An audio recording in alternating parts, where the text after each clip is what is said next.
I will go ahead and call this meeting to order. Roxanne, if you'll take roll, and if we can all please stand for the Pledge of Allegiance.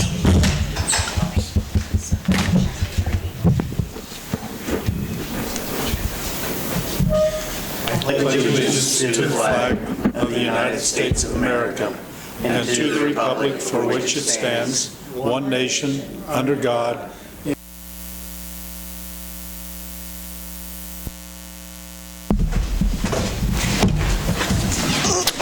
Has the council had time to review the agenda? I'll make a motion that we approve the agenda set forth in the packet. Second. There is a motion and a second. All those in favor, please give a voting sign. Opposed, motion passes. Consent agenda. Has council had time to review the consent agenda? Are there questions? I had a quick question. Looking over some of the expenses, technology expenses, On what page? just in general, there were a few different areas that listed technology expenses. I didn't know some of those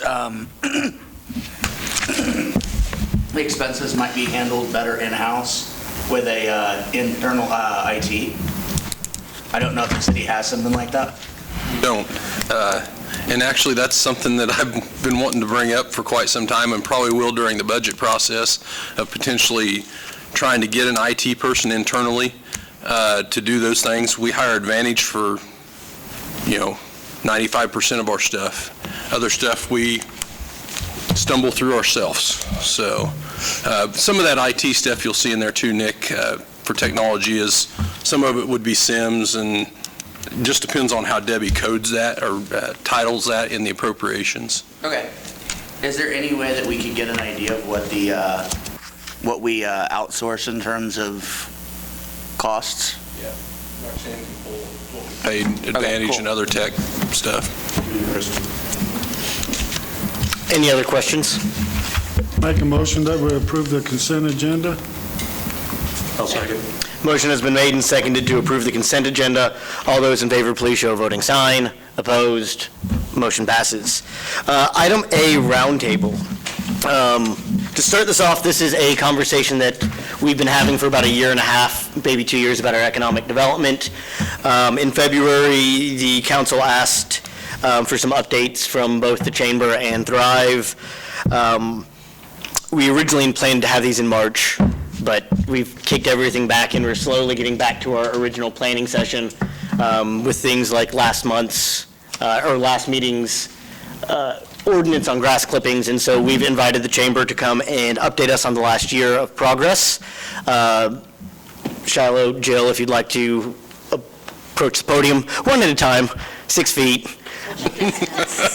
and give us an update, and thank you for being here.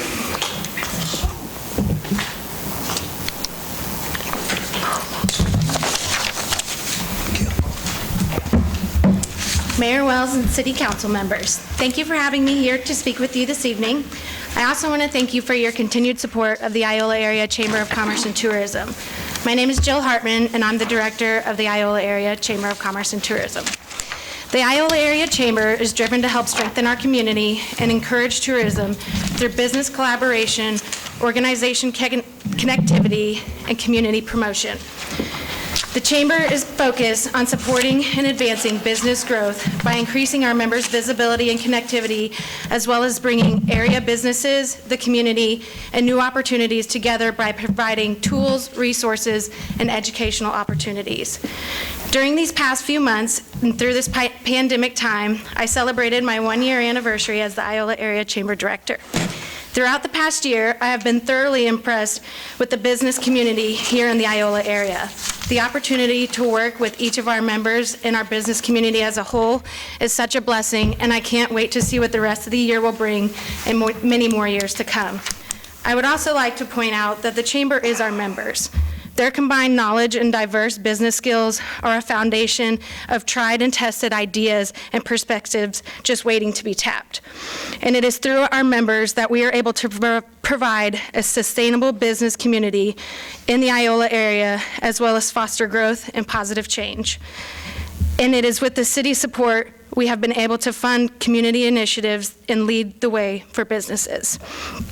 As I stated a moment ago, I recently celebrated my 1-year anniversary with the Chamber, and I would like the opportunity now to express the great changes that the Chamber has gone through my time as the director. Prior to my arrival as the director of the Chamber, everything regarding membership was kept on pen and paper.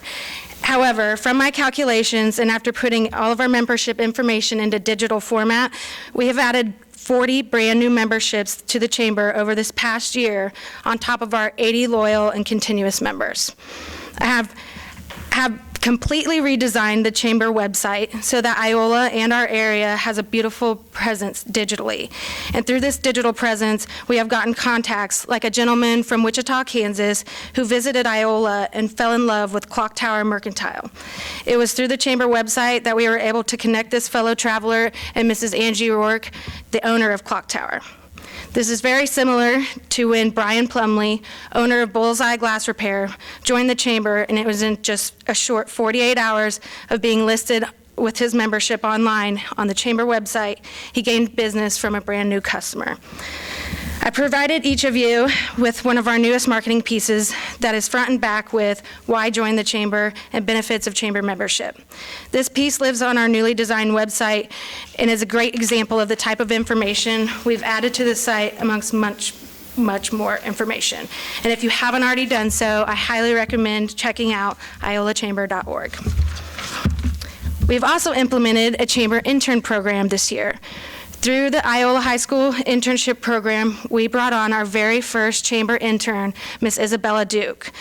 Bella is a 2020 graduate of the senior class of Iola High School, and she has taken home state titles in public speaking at State FBLA career event in Topeka held earlier this year. And not only does she kill it at the high school level, she also brought back our Iola Area Chamber Young Ambassadors Program that has helped with big events throughout the year, like the Chamber's Trunk or Treat and the Iola Santa House events on the square. I would also like to highlight Chamber events like those that we have upgraded and brought further than ever before just in this last year.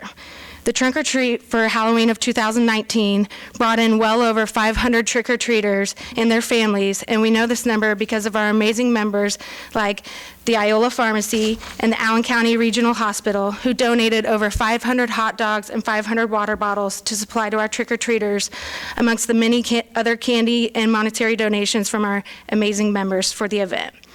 To help grow the Santa House and Christmas celebration, we brought in the only reindeer existing in Kansas to the downtown Iola Square. We've brought back Chamber coffees to encourage networking amongst business owners. We've introduced our new Business Development Series workshops by working with the Kansas Small Business Development Center for new learning opportunities, including how to brand your business, how to run your social media. We have also implemented Chamber Master with our newly designed website, which includes a platform and a phone app that allows members to post job opportunities, events, hot deals, which are business specials for their location at no cost. They can do this online through this platform or through the phone app. Creating an outstanding first impression is very important for any business. As I say, you never get a second chance to make a first impression. A grand opening held with a ribbon cutting ceremony can be a business in our area's first ticket to a successful launch and positive first impression. This promotional event has been a vital component of the advertising and marketing strategies for any new business, and I'm proud to have our chamber be the ribbon cutting ceremony host of all new businesses that we've gained over the past year. Also, as I'm sure you've all seen my many emails throughout the past month regarding the resources that the Chamber is providing to our local businesses and the connections that the Chamber is creating, including matching our local businesses and our local banks for loan support through this trying time. With the coronavirus pandemic rapidly changing how companies and communities communicate across the U.S., many businesses have taken to email and social media to communicate clearly with consumers. Our Chamber communication has increased exponentially via social media, now reaching over 3,300 followers on our Facebook page, and has increased via email, not only for our members, but businesses across the county. And we haven't stopped there. Also, over the last handful of months, the Chamber has been working hard in partnering with Metro Media Publishers to craft an Iola area and Allen County Community and Visitors Guide, which will be a full-size glossy magazine with an estimation of 50 pages featuring all of our local communities and advertisements from businesses who have elected to advertise and highlighting our area as a wonderful destination to shop, play, live, and stay. I would like to end this by introducing you all to my board of directors, who has guided my way and supported me through all of the changes that we've introduced. Our board represents a cross-section of our community and has a passion for our organization and the members that we serve. Shiloh Eggers, Vice President of Landmark National Bank. Corey Shinstock, Interim City Administrator for the City of Iola. John Baker, CPA at Jared Gilmer and Phillips. Tracy Plumley, Public Relations at the Allen County Regional Hospital. Morgan Deeker, Pharmacist at Iola Pharmacy. Tony Manbeck, Manager at Audacious Boutique. Mandy Coltrane, Human Resources Manager at Russell Stover's Chocolates. And Chase Martin, Assistant Code Enforcement Officer for the City of Iola. Thank you all again so much for this opportunity and your time. Does anyone have any questions? I just would like to say congratulations on a job well done. I have been extremely pleased with what I've seen over the last year, and I know we discussed this a year ago. I mean, there were some issues. So it has been really, really, really wonderful to see somebody take this and make the chamber what it really needs to be. So thank you very, very much. It's just nice to put a face with all the emails I've been getting from you. Yeah. I appreciate all the updates. Sure. You know, to me, that's going beyond the call of duty, you know, as far as what your job and title is, keeping the council informed about the stuff that you have over the last couple of months, and I appreciate that. Absolutely. It's my pleasure to keep everybody. I think the businesses will probably appreciate the help you've given them through this time, you know, with those emails and stuff. It's very informative, keeping them up to date. Thank you. What do you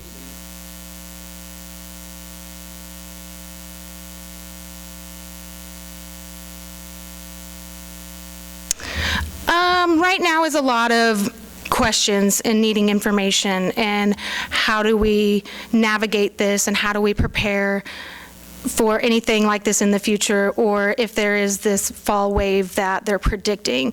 And I haven't heard anything specifically that the city could be doing, but just being there with open communication to let them know how to navigate it and how to prepare for anything coming next. I'm here with what they said. Good job reviving the chamber, and congratulations on your year anniversary. I don't want to overlook, wow, 40 new members in a year.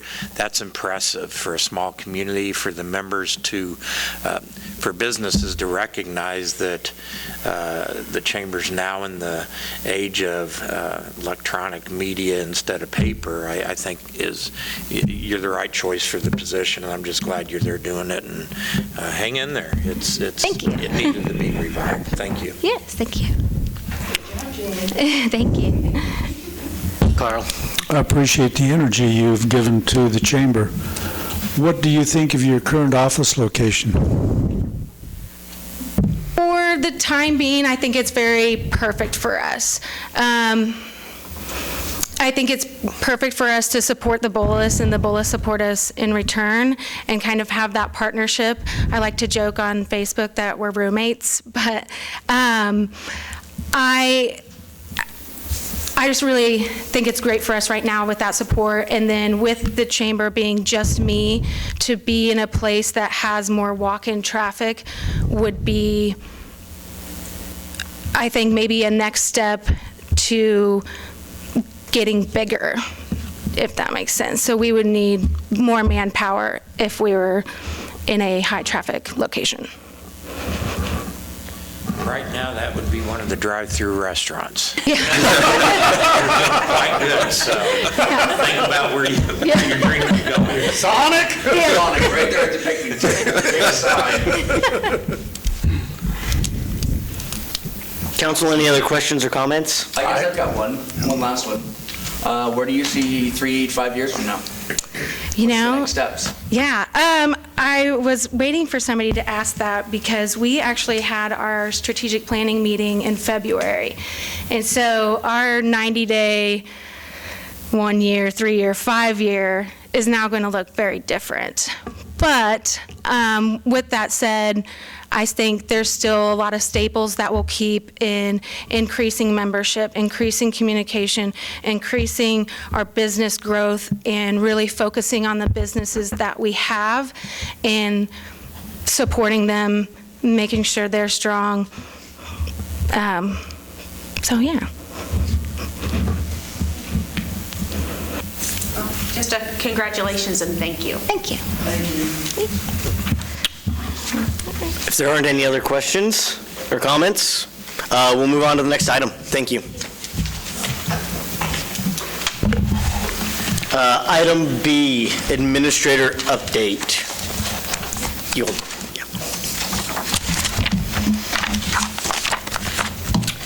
This is coming from me. So I have met with Bill several times on the phone, Bill Peterson from SGR. We took their advice and sent out as you all saw, the questionnaires, the written form. We sent those to the top 5 candidates. We used their metric. That is, we're paying SGR a lot of money for their services, so we went ahead and accepted their metric on the top 5 candidates. We didn't dismiss what he would call the B tier in that category. We can always go back to them if we need to. He is sending out that questionnaire, which will be a written form, which we will all get back on each candidate, as well as a kind of a video interview he's going to do, which we will all see. I think he's expecting us to have those back in about 2 weeks. We may call a special session for us to go over, talk to him, go through those, ask questions. From there, if we like any of the candidates, we would go to probably a Zoom interview or an in-person interview, depending on where they are in the nation, if they can get back down here, on how we feel about that or how they feel about that, depending on where we are with COVID as well. Does it seem like, from your perspective, that he's on schedule for what he projected? We're a bit behind schedule on doing the interview process, that we've given people a little bit more time. But we did not have the numbers that we thought would apply, but that's largely due to the COVID crisis. We went ahead and moved forward, though, because we did have some good quality candidates, and we didn't feel like putting them on hold for a month, 2 months, 3 months. One of them may be the match that we're looking for, so we might as well move forward. Remember as well, if we don't find a candidate that we like or that likes us, SGR is in it for the long haul. They are with us until we hire a city manager. The only extra fee would be if we have to re-advertise. We will pay for the advertisements again, but they will not charge us another fee. So will these questionnaires and videos be sent directly to our email account, or how will that be sent out? I have to double check on that. I believe that they're going to kind of be more books. The video should have a link, but again, this is non-elected personnel, so you'll need to keep those between you and yourself. But there should be a written response that I think is going to as well create kind of a candidate book that gives his impressions of the conversations as well. And then if we have questions, whenever we move forward, as we go through them and talk, he will be on the phone for us in that executive session. That we can ask him questions about how did he feel about this or that, or is this a standard response? I think on our questionnaire there's about 23 questions. He said that's fairly standard, maybe a little high, but between 20, 25, because of the time and the constraints that we're having, was okay. Some of them may be 1-2 sentence answers, some of them may be half a page. So they've got 2 weeks on them. Other questions?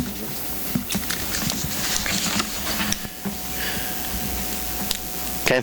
I'll let you know as those come back in, and again, we may need to call a special session for that, because it will all be done in exec, and we'll want plenty of time to talk and set up with Bill Peterson and and just have that as a meeting. Okay. Thanks for the update. Item A. All right, Mayor and Council, in your packet is an extension on the emergency medical service agreement with the county. As you know, with the COVID situation, the mayor and I, as well as other staff, have not had time to, or the ability really, to talk to the county and renegotiate our contract. We have worked with them to get an addendum, basically, that will extend us one more year at under the same contract stipulations. And hopefully, as this clears up through the COVID situation, John and myself and the EMS director can hopefully get started on renegotiating this contract sooner rather than later. My understanding, the county will vote on this tomorrow and approve it as well. So I guess we're just looking for direction or approval of the addendum to the contract extending our services with the county for EMS through December 31st of 2021. The real problem with not extending would be that we'd have to file notice on July 1, and we still run the service through December. I don't think we could staff it the minute that we did that, and I don't think the county could get together a bid and anyone really would bid it in this current situation. This is one of those that for the interest of the public's health, for the interest of the county's health, we are doing a great job on this service. It's not ideal. We would like to negotiate, but I do think the county is going to negotiate are willing to listen to some changes within the contract over some of the operations standpoint. But again, I don't think we can get the full negotiation done in the next month. I make a motion, we approve the addendum to Emergency Medical Services Joint Agreement with Allen County, extending the current contract through December 31st, 2021, and authorize the necessary signatures. Second it. There's a motion and a second to extend or to approve the addendum on the emergency medical joint agreement. All those in favor, please show a voting sign. Opposed? Motion passes. Item B. All right, Mayor Wells and council members, enclosed in your packet for consideration is a letter of intent from Tom Carlson, Point Royale Development in Cedar Brook. Mr. Carlson approached me, well, actually his site manager approached me probably 4 or 5 months ago about another lot to put a storage shed on up there. It's currently located behind one of their rental houses, and it just isn't easy for them to get mowers in and out when they're going in somebody's backyard, or a washer or dryer that's to be replaced in one of the other units. They kind of backed away from it because obviously they bid on or put a proposal in on the old golf course facility. Since we didn't accept that offer, they came back to me and asked about potentially a lot up there. This lot actually is a lot that Point Royale and River Valley Homes passed up to develop on because of the layout of the land. It's a fairly decent sized lot actually, but all those lots are oddly shaped up there in Cedar Brook. Engineers, that's how they designed. The lot falls off, and it also is the back side of the retention storage pond up there. And right now, we're just basically mowing it as an extension of the park up there. Originally, we sold these lots for around $7,500 a piece. And River Valley Homes has 30 houses in that development that was built in like '09. And then in 2012 or 13, they built another 29 houses. I think I wrote 49 in there, but it's actually 59 houses up there that he's got to maintain. So the $1,000 offer, I guess, I'm looking for your guys' consideration, and if you're okay with it, we'll How much extend it. buildup are they going to have to do to? For the shed, it will work fine. There's enough on the frontage part of the lot, still with the building front of the houses to stay back. The back half of the lot's what really falls off, and gets into that retention pond. Back really. towards the triangle area? Yeah, back to the north and west of that lot. Corey, they built a nice neighborhood, and it looks nice out there. My only concern would be, I don't want it to end up looking like part of the golf course where there's now a rusty fuel tank out there. I mean, I would hate to live by that. Now, he says a shed with everything in it. Shed is actually already up there, Steve. Is It's it? in behind, well, almost directly north of this lot. It's basically like a storage shed you would have bought at D-Bolt's back in the day, or up here it's got vinyl siding on it. I think aesthetically it will be okay in the addition, as long as they keep upkeep on it. I'm not sure what our code says. And one, is there any zoning issue with just a shed going on there? No. If they wanted to leave stuff outside of it, like a fuel tank or something, I would hope that they would take into account visual aesthetics Right. and maybe fence it in or something. They're very good about Residential. the houses they've got up there. Driving through the neighborhood, there's very little, and I think they stay on top of them, because that's why they store the mower, is if the resident doesn't actually mow the yard, they physically have their tech that does their, repairs go mow the yard. So from what I understand, the only use of that lot would be to put that storage shed on it, at least at this point, Steve. What is the lot appraised at? I did not look. It couldn't be a lot. I could go and look on the county's website and see here. You said that it would be okay to put a shed there without a structure. It seems like, It's just got to be back behind the building setback lines and back past the I front don't building know. lines of the other houses.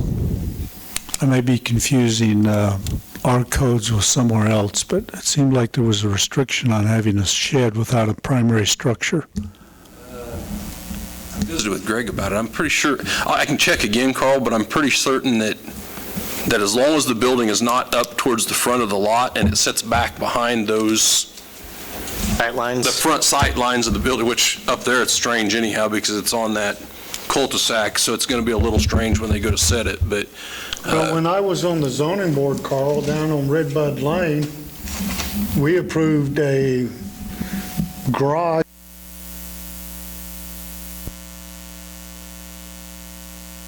that was for an oversized structure, if I remember right. Right. But I think permit-wise, I think they'd be fine. Obviously, they'd need to come in and get a permit to put it over there, but I think as far as the building codes and zoning regulations, they'd be fine. But we can certainly check into that a little farther, Carl. So if we sold the other lots for $7,500, and this one has limitations because of the fill material that would be required for putting a structure there, I wonder how much it would cost to put in the fill. I mean, that's pretty good value he's getting. Right. $1,000 for a building site that already has the frontage, the utilities. Right, and actually, the transformer's already sitting there. It served, I mean, when Kent and Jimmy laid that out years ago, they put one pad mount for 2 lots. So, I mean, it's already there. It could serve power to it if we really wanted to. That development was funded by KHRC in large part, and that Senate bill, gosh, I think it's 417 back in the day after the flood recovery and the tornado out at Greensburg. And that's what was used to put in the sewer, the water, a lot of the streets, infrastructure. We got, curbs. yeah, I want to say like 1.5 million back in that time when we built that. And based on that and what the purchase price of the entire land was, that's what we came up with back in the day of what it would cost per lot to sell those. Like I said, this lot's been passed up a couple different times. Even back when the school was building houses, they wouldn't build on it because it doesn't look too bad until you actually go out there and walk on it, and it really starts falling there to the north. But And we're having to mow that right now? right now, the Parks Department mows it when they mow around the retention storage pond and the park right there to the east of it. How many lots are out there undeveloped? None in this first edition. Well, I shouldn't say first edition. The second edition of Cedar Brook, there was 66 lots in there, and there are 49 of these and 3 others all the lots have been built on except for that one, and the park was put in because Tom and them had extra money with the housing portion and put the park in. And then the only other one that would be left would be the one that's attached to the old clubhouse that we granted to Maka Enterprises when they put the golf course in, to put the putting green in, which is lot 66, I believe, on down to the end. So there's really no land that has any utilities or infrastructure to be built on up there in Cedar Brook now. Too, which obviously we don't have a street, but we have sewer in that second phase. So really, I mean, we're not, if we accept this bid, we're not going to make a whole lot off it. But over time, as far as labor to mow it, gas, and wear and tear on mowers, over the years, we would save money. We pay property taxes on that lot. We don't pay it on the park because we can dedicate it as truly public use, but all the lots up there and all the undeveloped land, since it's not a park or used for government use, we actually pay property taxes on it. So, I mean, there's a little bit of an expense. I don't think the property taxes are that much on those lots that are up there, but I guess I'm still wondering, this is a screaming good deal for Tom Carlson, but again, it's a case of a lot that we are offering for sale without any advertising that would open up other potential buyers, and they could build a structure there. we haven't had any inquiries on it. Well, we I can haven't tell had you any that. inquiries probably because people don't know it's available, and it's never been advertised. We can certainly advertise it if that's the council's direction. We got a pretty good deal on the last. Originally going to sell it for. We're not there yet. Nope, that's still another 3 months off before we get to the end of that period. We'll have that conversation coming up. I guess from my perspective, the reality of somebody actually buying that lot for $7,500 or even anything more would probably be unrealistic. I know we've deeded over some other lands to people for $1 just to get it off of our property list, in which they put things or built houses on or built something on. Actually gave the two that the school, that the building trades at the time, we actually gave those 2 lots to them back in the day. And the only other lot we've sold up there was to, That gentleman. yeah, it was an elderly couple that moved from Kincaid or something to Iola and wanted just to That's be the in only town. funny-looking house out there. It's the one that's got the big, Yeah, the high out of place. driveway. Let me revise that. The only out-of-place house out there. It's different. Now, can't we also make an offer to counter? On this? Yeah. Certainly. I mean, I think my position would be that we should offer this for sale and not just give it away to the first person who makes an offer to us. I mean, I think if you go along with our purchasing policy, there ought to be some competitive way to sell an asset. we can send out Well, an RFP like we did on Cedar Brook the first time, if that's what you Well, or want you to can do. go to the real estate companies and say, hey, we've got this lot, we'd like to sell it, appraise it for us, and put it up for sale. I'm just afraid this is the second time that this gentleman has come in front of the council on some property, and first time we decided to go to a realtor. I'm just afraid if we keep doing this, I mean, we got, 50 lots up there that's undeveloped now? Oh, I don't know how many's in Well- third hasn't- edition. There's like 30-some lots that were platted, Gene, but they're not developed. Well, I mean, I'm just afraid that, if we keep Gene? running, I'd be willing to make an offer. I don't know if I'll make a recommendation. You don't have to agree with it, but well, let me finish, Steve. I'm just afraid if we keep running from this gentleman, that he may back away and say, hey, I had thought about developing these other lots, and now I'm not going to do it. Well, he's not somebody to back away. He has At least 2,500 homes that he's developed in various This was the communities. first one he built in the state of Kansas, and He's got some down in Parsons, is it? Coffeyville. Coffeyville? Yeah, and they were basically done the same way. They were tax credit homes after the flood that Coffeyville ended up getting. He's a very astute developer. Right. He Yes. was the mayor of Springfield at one For point. 20-something years. Right. What was you going to say, Steve? Steve? I'd like to make a recommendation with a counteroffer that we go back to Tom Carlson and make a counter in the amount of $2,500, and he covers all closing costs on Lot 23 of Cedarbrook, Second Edition, also known as Four Chambers Drive, and authorize staff to sign necessary documents. I would second that motion.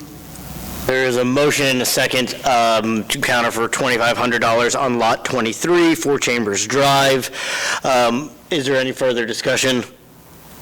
All those in favor, please show a voting sign. Opposed? Motion passes. Executive session. What do we need, about 10, 15 on this one? Probably 10. I'd start with 10, that way if we get done early, we don't have to Let's start with wait. 10. Would anybody like to make me a motion for an executive session here? I move that the city council recess into executive session for 10 minutes per to contractual negotiations, KSA 75-4319B3. The purpose of the executive session is to prepare for further contractual discussion and shall include the mayor, council, intern, city manager. The regular meeting shall return in the chambers at 47. 6:47. Second. Motion has been made and seconded. All those in favor, please show a voting sign. Opposed? Motion passes.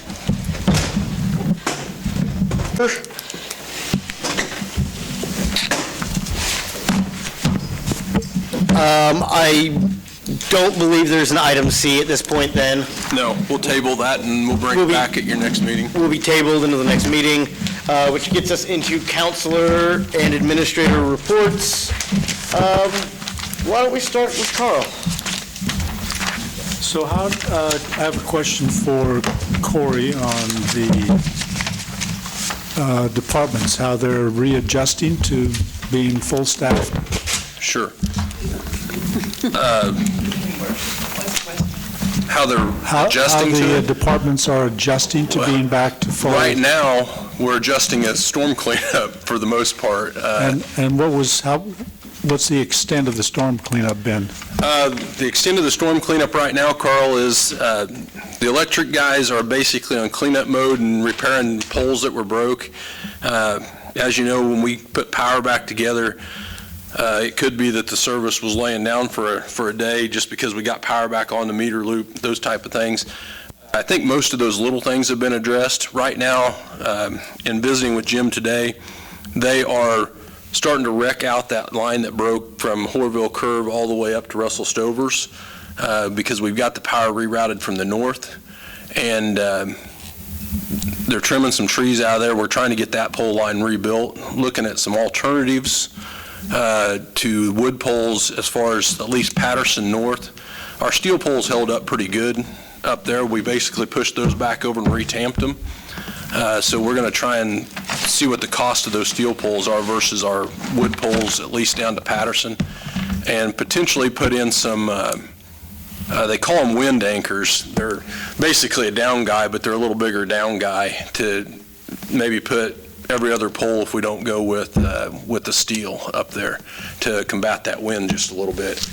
We're waiting on a quote from Mohawk Construction, which is, they do those larger lines similar to what PAR does to replace that 70-foot pole that broke on the west side of the road, because we obviously can't set a 70-foot pole. So we're waiting on a quote for that, and then hopefully within the coming weeks we can get that Mohawk Electric in here to reset that pole and get that line back energized there on the west side of the road. And as far as the street crews, an update, gosh, I talked to Dan about 3 o'clock today, and they have just got over to 2nd Street on the north side of town with the one-time pass of brush pickup. And I think he told me they'd hauled 85 loads to the landfill out of that storm cleanup, and we haven't hit the big stuff in the south side of town yet. So if things don't pick up, if the weather holds like this, it wouldn't surprise me if it's not Memorial Day weekend before we're done picking brush up from the storm. The rest of the crews are adjusted pretty well as far as the pandemic goes, Carl. They're, social distancing. We're planning the projects for summer. We're going to be a little delayed on everything at this point, but Just pass on council appreciation for all the work that all of the crews are doing in recovering from the storm damage. I would just like to kind of restate what Carl said. As council members, we'll often hear about, our employees, never working as hard as they probably could or should, and all kinds of wild things about our employees. But, Sunday, not even an hour after that storm hit, I see front loader and the city dump truck going down in front of my house in South Sycamore. The electric people and the street and alley guys Sunday on have busted their butt in. I just can't say enough appreciation to them. And I bought 2 or 3 of them or 4 of them their drinks off and on that day, Sunday, when I'd see them out around town. Just showing my appreciation to them. Thank you, guys. That's all I got. Same appreciation for the city workers doing what they do. I did have a quick question, though.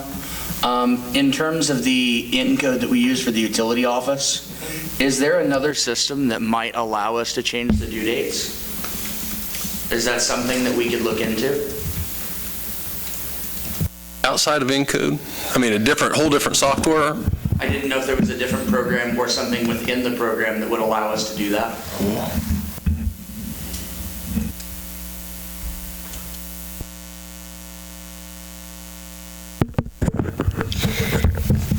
It's not that the system won't allow it. It's just the way we have to manually read meters and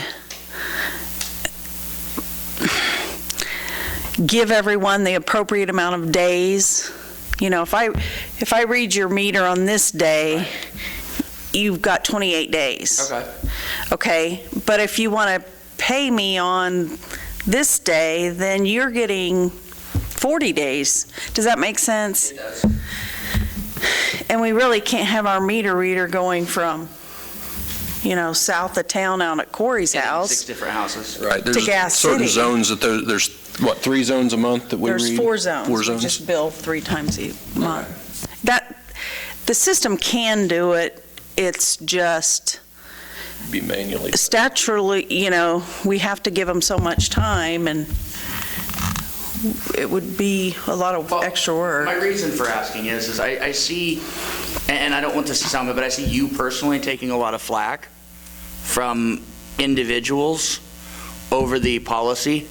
And as a council, it bothers me that the people that are just doing what we've told them to do are the ones kind of taking the brunt of it. And so I was just looking for a solution that we as a council might be able to implement that would, I don't know, bring the buck back here as opposed to folks undeservingly being the target of that. I think what you're asking though, Nick, people can pay. I mean, if they're wanting to pay, they get their check on the 3rd and their bill's due on the 1st, they can pay after that other month too. I mean, Right. they're 2.5 months into it by that point. I understood that. I just was looking for various Right. ways that we could do things. Again, reiterate, the services that we offer are unparalleled for a lot of communities. The fact that we had most of the power back up within 24 hours on a storm that severe and that unexpected is really something, as well as picking up all the tree debris.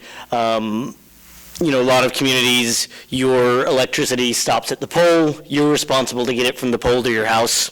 They put the meters there, so that's another added service that we do and is really appreciative, as well as picking up the tree limbs. I know a lot of communities, like, you're left with them, figure it out, have someone haul it away.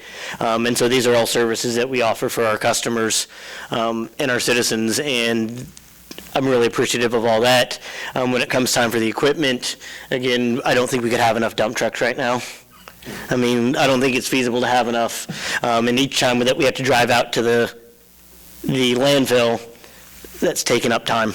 About an hour. Grateful that we've got that second street sweeper now.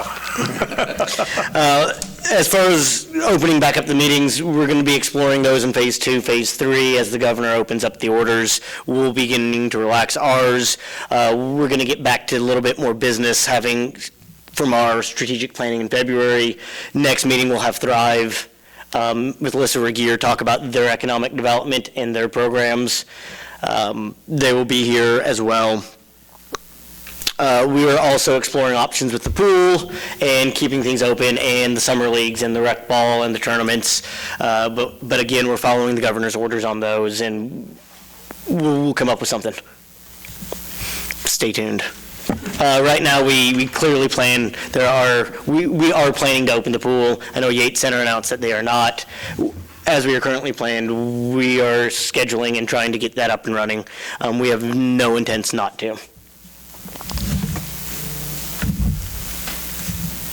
I had a chance to talk to Jim Baker when I was out for one of my walks, and he was telling me that they'd worked 30 hours and before they took a break, to get some rest. So they really Put the time in. And I want to follow up on that. We need to get steel poles out there, because I don't think that's the first time we've lost poles out around that. I haven't lost this many. Yeah. We bent and broke a couple out there in the last couple, well, it wasn't last year, it was the year before. But There's yeah. nothing to stop the wind when it comes through there. No, there certainly isn't. The other thing is, he was telling me that we're sitting on some transformers that we bought for gates. Is there any way we could try to move one of those to for the new school to help them out? Or I know it'd probably be overkill for it, but is it something that we could look into instead of Just kind of depends on paperweight? Kind of depends on what they're going to want out there, or what their demands are going to be at that new elementary school, Mark. Can we make it, bring it to their attention that we have one of these, and we can? I mean, it's definitely probably going to be overkill for what the school would utilize. Right now, what are we using it for? Well, it's a backup to somebody else, essentially, So how many more than we got, one. 3? More than we need. We could maybe look at the alternative of trading them in to Solomon or another transformer company for credit on some other transformers. That might be the option that we need to look at. Because we got money tied up in it, and they're just sitting. Was that for that expansion that we Yeah. did? Yes. That was when I was on the council before. Yeah, So that's been and- every and- bit 5 We're still years or checking. more. And So and then right after we approved that, Steve, the whole market went yes. downhill. So I think seeing about exchanging them for credit's an Doing excellent idea rather than. Trading them in and getting something we can use. We always like to have one extra of the same size, so if the hospital burns up, we have that extra one rather than have to wait or go ask Evergy or Heartland to get a transformer. But yeah, We said we could keep one in reserve for, I think it was a hospital. Yeah. Stovers. yeah, it's the same as the hospitals. I do know that, but something to look into, Corey. I'll visit with Jim, because we've done that in the past. We've traded some old ones in, different ones that were different voltages that obviously weren't of use in our system anymore. So I don't know, we may take a beating on the value of them to a certain degree, Right but now, we're not doing us any good. right. Last thing I got is, a couple meetings ago, I asked about that. They were going to survey for that extension, MOCAN extension Yep. over to Kentucky. Can we look into maybe talking to the school and extend that clear out to about the cinema?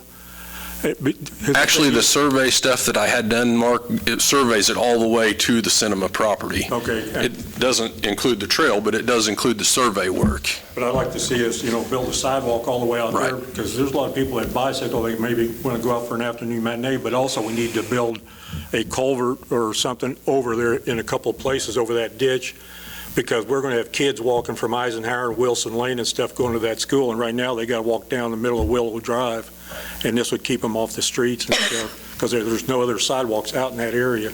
So I'd like to see There's some grants out there that we could probably apply for that trail extension.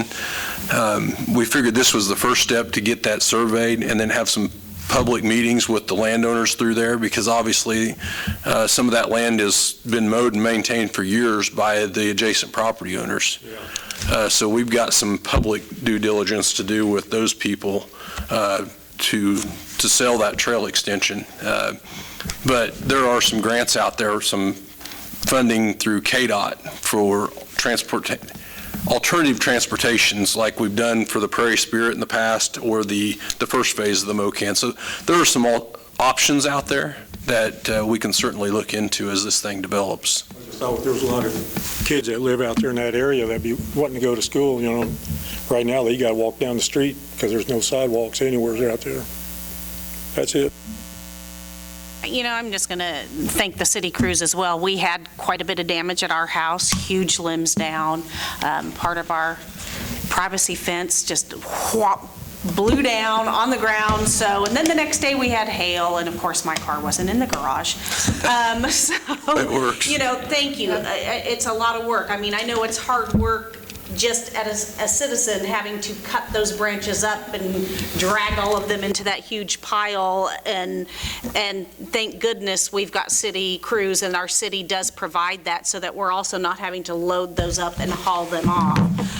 Another thing, you know, talking about moving dates and things and meter reading, I know we've talked before about going to a different kind of a meter, those meters that they can drive by and get those readings like that. Of course, that's an additional expense, but that might also make it easier to read meters a little bit quicker. But where do you weigh? Because then you're going to have that expense of changing out systems and changing out meters, and what would the meter charges be? And so the other thing, I'm just kind of curious as to an update as to how we're sitting now with people with utilities, and have we had very many go ahead and call in and talk about, you know, what they need to do for their payments, or, you know, come in and made some partial payments or trying to get caught up. I mean, we know at this point that the governor has said till at least the end of May, potentially. Did run out this week.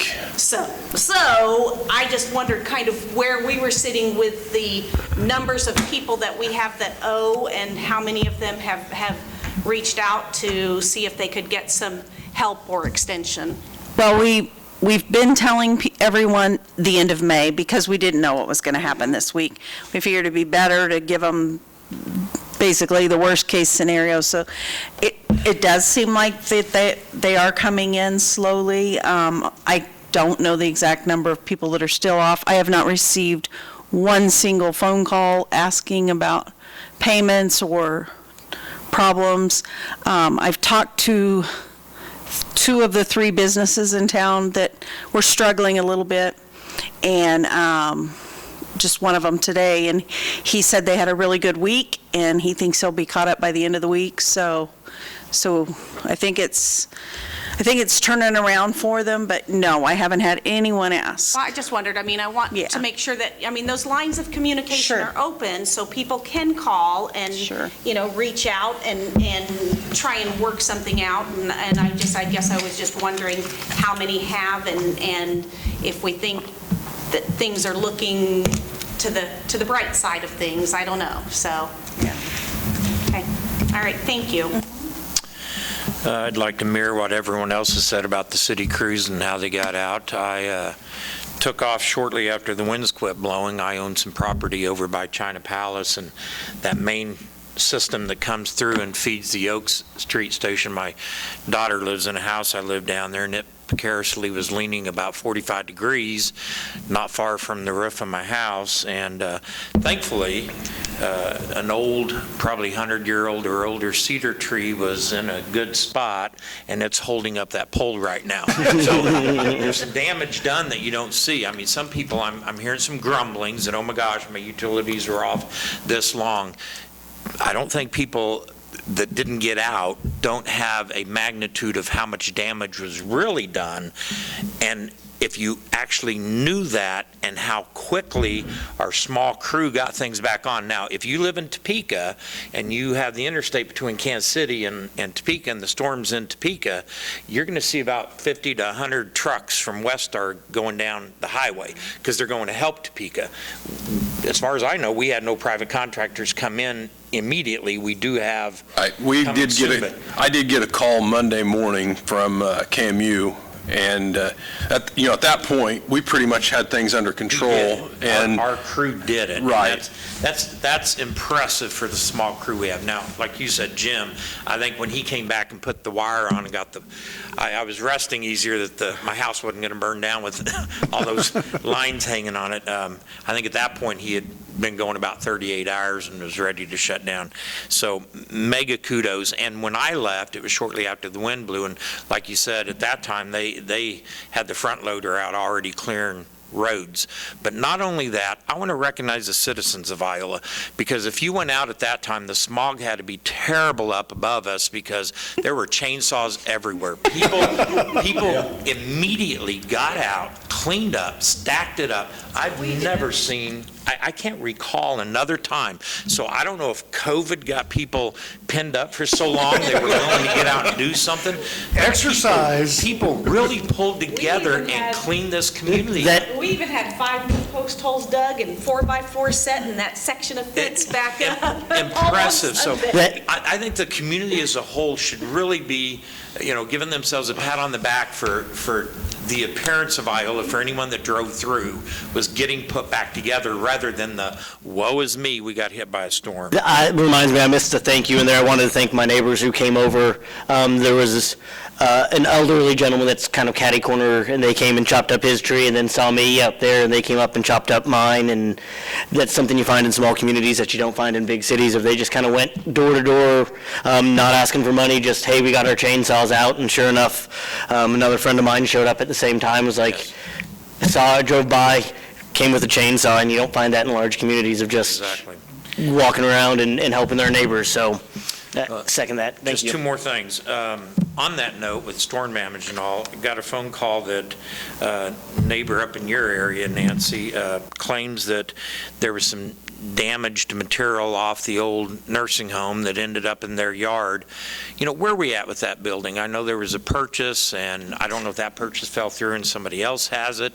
We received emails, we council members received emails that somebody was interested in doing something. I don't know where code left it. It was my understanding part of a roof had once damaged and damaging the inside. So, is there any code violations that are needing addressed, a risk to anybody cutting through there? But some people are wanting answers about it sitting there and continually becoming more of a blight. And I don't know, what the status is or what the investor has in mind. But it's a concern to neighbors that claim that some debris from it ended up in their yard. So just a notice of some potential additional damage. The third thing I have is with regard to eco-development. We Thrive County Commissioner and myself did our online Zoom interview, and I didn't think I could adapt to the modern ways, but it wasn't all that terrible. It worked out pretty decent. We had a couple really good candidates that we interviewed, but I think we picked a very good young lady. She's got a lot of energy, and although not on the job real long where she's at, I think she's got close to 5 years experience. Her experience is just amazing. She's succeeded in grant writing, CDBG. She's worked on getting homes built in her community.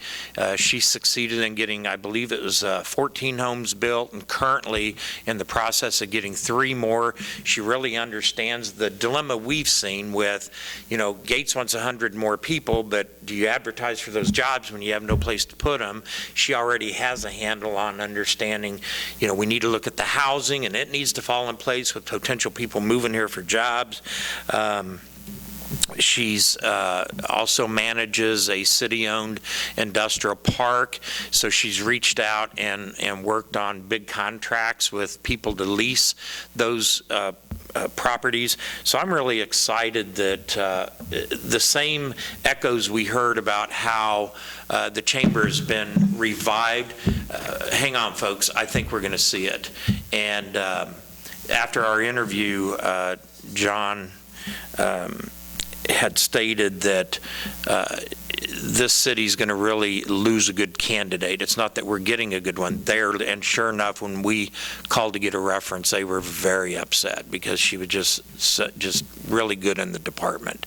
But I think she's going to, and she talked about keeping unity into the Iola industries, the county and the city, and keeping everyone in loop and communicate. It's everything we've been talking about that we need to see. She offered it, not knowing those were some of our concerns. She offered it as a solution and realizing she needs to go forth. So she accepted the position, and with the COVID and a few projects she's got going on, it'll be mid-July before she arrives. But I think we got some good things coming in the future as far as a candidate to shake things up. We'll get the update, and then we'll have her in shortly whenever she gets her feet a little established here.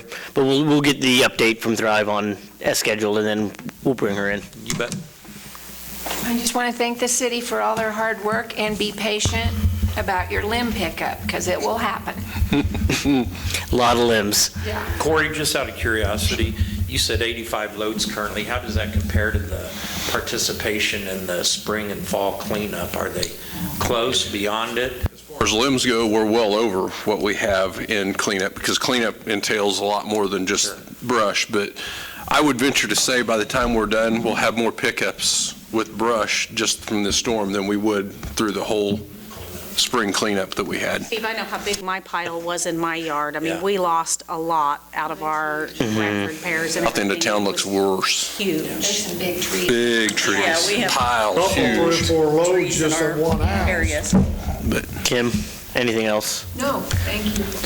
Corey? I'll be real quick here, Mayor and Council. I put a planned budget timeline in your packet. That's kind of the tentative dates we'll try and hit. There will be likely a special called meeting if we don't get, my intent is to get through all the department heads at one meeting and keep that agenda, the regular meeting, with pretty much nothing else other than consent agenda stuff if we can.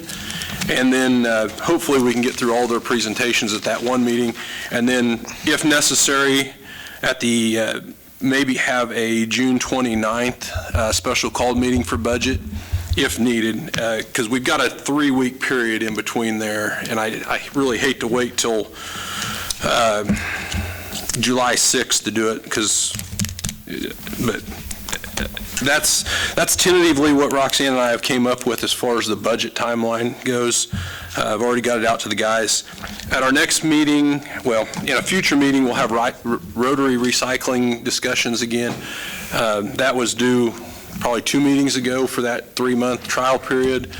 With the COVID situation, I just didn't feel like it was necessary to bring them back in, so we're continuing to pick those 2 dumpsters up right now on a weekly basis as we can. You know, we did miss a couple weeks mainly because of when we had short staff, we weren't able to break the crews loose early enough to go out and dump those dumpsters with half crews, but we're back at it now, and you know, it could be that through this cleanup, brush cleanup, we may skip a week here and there on that too if the dumpsters don't need dumped.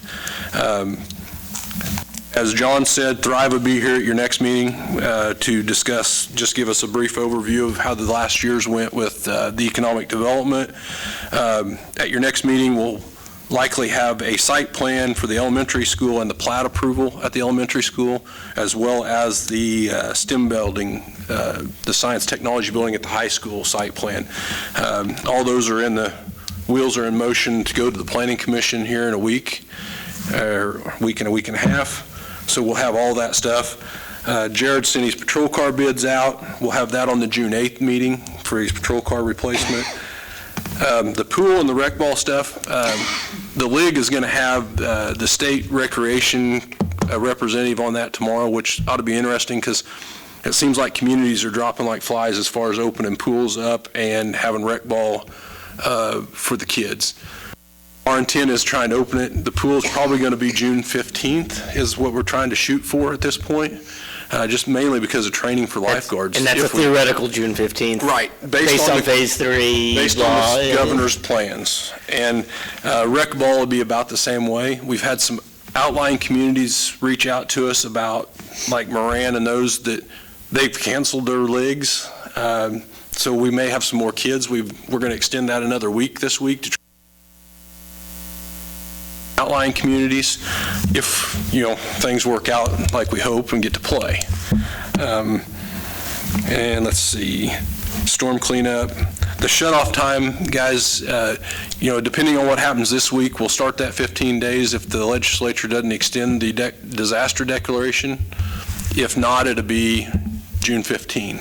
So just, it may, and we'll keep you updated on that. If that doesn't happen, we'll plan. I think that's all I've got, Mayor Wills. Make a motion that we adjourn this fine meeting for the evening. Motion's been made and seconded to adjourn. All those in favor, please show voting sign. Aye. Opposed? Motion passes. I oppose. I want to stay.